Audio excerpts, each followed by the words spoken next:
Uttar Pradesh police यानी कानून व्यवस्था की सबसे बड़ी जिम्मेदारी और उसी पुलिस की भर्ती परीक्षा अब एक बड़े विवाद के केंद्र में है।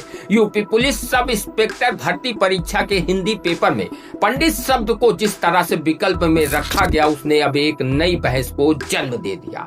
लेकिन सवाल सिर्फ एक परीक्षा का नहीं है। कुछ दिन पहले एक फिल्म आने वाली थी, घूसखोर पंडित।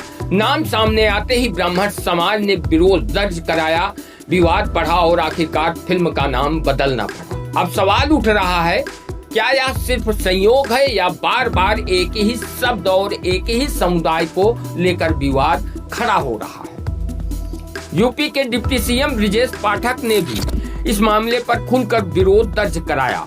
उन्होंने कहा कि किसी भी समुदाय की गरिमा को ठेस पहुंचाने वाला सवाल स्वीकार नहीं किया जा सकता और इस पूरे मामले की जांच कराने की बात कही है। लेकिन असली सवाल यहीं से शुरू होता है, क्योंकि यह कोई सामान्य टेस्ट नहीं था, यह सरकारी भर्ती परीक्षा थी। ऐसी परीक्षा जिसमें लाखों युवा शामिल होते हैं, जिसका हर सवाल कई स्तर की जांच से गुजरता है।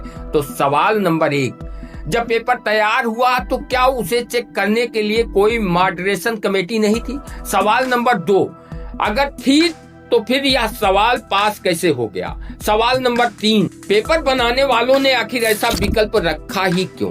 और सबसे बड़ा सवाल, क्या किसी भी समुदाय से जुड़े सम्मानजनक शब्द को इस तरह से संदर्भ में रखना सही है? और अगर यही शब्द किसी और समुदाय के लिए इस्तेमाल होता तो क्या तब भी इसे सिर्फ एक गलती कहकर छोड़ दिया जाता?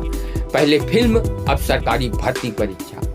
तो क्या यह सिर्फ संयोग है या जानबूझकर की जा रही लापरवाही?